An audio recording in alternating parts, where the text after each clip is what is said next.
أعوذ بالله من الشيطان الرجيم. بسم الله الرحمن الرحيم. سورة المزمل.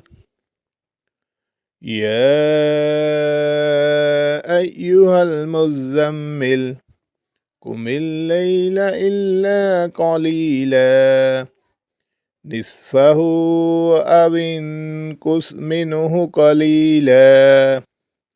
أو زد عليه ورتل القرآن ترتيلا إنا سنلقي عليك قولا ثقيلا إن ناشئة الليل هي أشد وطئا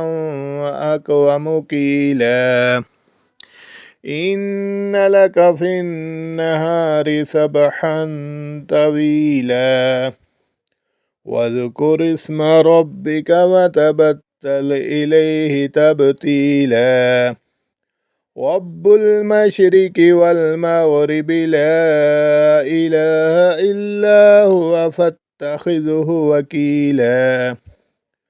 واصبر على ما يقولون واهجرهم هجرا جميلا وذرني والمكذبين أولي النعمة ومهلهم قليلا إن لدينا أنكالا وجحيما وطعاما ذا غصة وعذابا أليما يوم ترجف الأرض والجبال وكانت الجبال كثيبا مهيلا إنا أرسلنا إليكم رسولا شاهدا عليكم كما أرسلنا إلى فرعون رسولا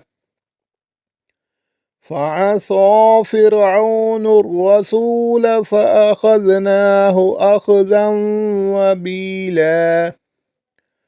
فكيف تتقون إن كفرتم يوما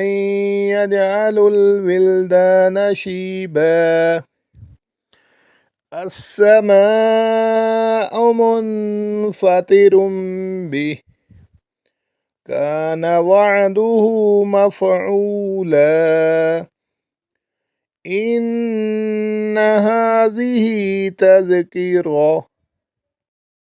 من شاء اتخذ إلى ربه سبيلا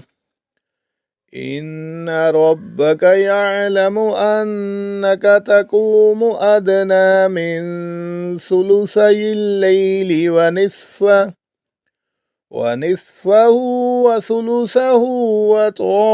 وطائفة من الذين معك والله يقدر الليل والنهار علم أن لن تحصوه فتاب عليكم فاقرؤوا ما تيسر من القرآن علم أن سيكون منكم مرضى وآخرون يضربون في الأرض يبتغون من فضل الله وآخرون يقاتلون في سبيل الله فاقرؤوا ما تيسر منه وأقيموا الصلاة وآتوا الزكاة وأقرضوا الله قرضا حسنا وما تقدموا لأنفسكم من خير تجدوه عند الله عند الله هو خيرا وأعظم أجرا واستغفر الله إن الله غفور رحيم.